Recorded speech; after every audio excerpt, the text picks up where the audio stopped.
सैयद असगर अली जी को रखिएगा, डॉक्टर अजीज खान को रखिएगा, गरिमा, पूरा तो हाजी अब्दुल मलिक और मौलाना हफीज गुलाम सरवर साहब को। नहीं अजय जी, आई टुक योर पॉइंट, मैं आऊंगा वापस। मैं पहले सैयद असगर अली जी के पास जा रहा हूं। जी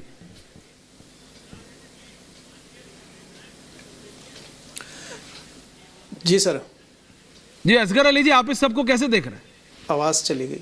नहीं ठीक है, ओके, दोबारा आऊंगा आपके पास। मैं डॉक्टर अजीज खान के पास जा रहा हूं। डॉक्टर अजीज खान जी, डॉक्टर साहब आगे आवाज आ रही है। हाँ बोलिए बोलिए बोलिए।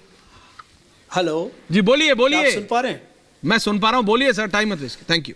जी हाँ, ये जो भी हल्द्वानी में हुआ, ये एक दुर्भाग्यपूर्ण है। मैं इंसिडेंट स्पेसिफिक की बात नहीं कर रहा। 60 साल के करीब लोगों को रहते हुए वहाँ हो गए। इससे पहले के सरकार जागती, अब जबकि हाई कोर्ट का आदेश आ चुका है और हमेशा से हम कहते हैं कि पर्टिकुलर इंसिडेंट की बात कर रहे हैं, न्यायालय का सपोर्ट करता है और उसके आदेश को नहीं। असगर साहब, मैं आपसे भी और मैं अजीज खान से भी यही पूछ रहा हूँ सब। ये बहुत ही कम निवेश पर पैकर्स एंड मूवर्स बिजनेस शुरू करके महीने का 5 लाख कमाते हैं। इनसे सीखना है तो फ्रीडम ऐप को अभी डाउनलोड कीजिए। जी हाँ जी। कि मैं पर्टिकुलर इंसिडेंट्स की बात ही नहीं कर रहा हूं, मैं कह रहा हूं ये किस तरह की राजनीति है। गलत को सही ठहराना कब से नेता का काम हो गया?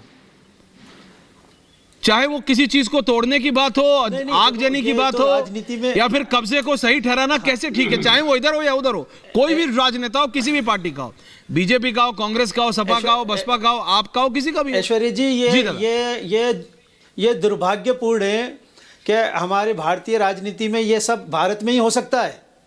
क्या असत्य को सत्य और सत्य को असत्य कर दिया जाए, यह हम भारत में ही देखते हैं। ये भी हमारी एक आज़ादी की प्रकाष्ठा है, जो राजनीतिक स्तर पे इतना इंसान नीचे चला जाता है कि वो सत्य को सत्य भी कहने की हिम्मत नहीं रखता और असत्य को असत्य कहने की हिम्मत नहीं रखता है।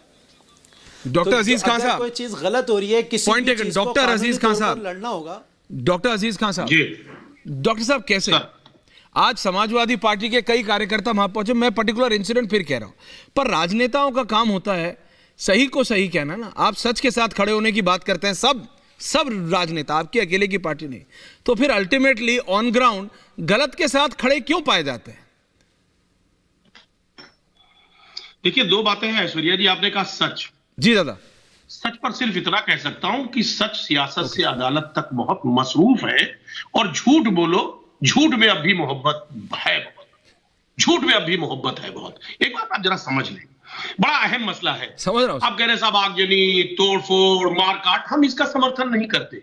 हम समाजवादी लोग हैं, हम समाजवादी विचारधारा के लोग हैं, हम बिल्कुल समर्थन नहीं करते। हम हिंसा की बात नहीं करते, हम शांति की बात करते। एक बात, 2-3 सवाल मेरा है, बड़ा अहम सवाल है। साहब आप कह रहे हैं अतिक्रमण किया गया, कब्जा कर लिया गया, सरकारी जमीन। मैं ऐश्वर्या जी, देखिए आप बहुत सुलझे हुए देश के पत्रकार हो, यकीन मानिए आपका बड़ा सम्मान करता हूं। मैं जानना चाह रहा हूं, ये वहां पर हॉस्पिटल बनाया गया, अतिक्रमण करके बनाया गया सरकारी हॉस्पिटल, वहां पर गवर्नमेंट स्कूल बनाए गए, अतिक्रमण करके बनाया गया। नहीं सर, इंपॉर्टेंट है, आप बोलिए, मैं आपसे नहीं कह रहा। अरे सुनिए ना सर, बोलिए। हाँ सर, मैं कह रहा था, जो लोग कनेक्शन लिए हुए बिजली का बिल आ रहा है, क्यों साहब बिजली बिल आप दे, क्यों आप बिजली आपने कनेक्शन दिया ही क्यों?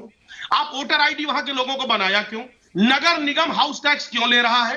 नगर निगम पानी का टैक्स क्यों ले रहा है? जब सरकार एक तरफ सारी चीजों को लीगल मान रही है, 4-4 पीढ़ियों से लोग रह रहे हैं, अचानक आप कह रहे हैं साहब इलीगल है। इलीगल का जरा डिफिनेशन बताया जाए। इलीगल का डिफिनेशन यह है कि आप जनता का राज चलेगा या सत्ता द्वारा जनता पर राज चलेगा। ये बहुत ही कम निवेश पर पैकर्स एंड मूवर्स बिजनेस शुरू करके महीने का 5 लाख कमाते हैं। इनसे सीखना है तो फ्रीडम ऐप को अभी डाउनलोड कीजिए।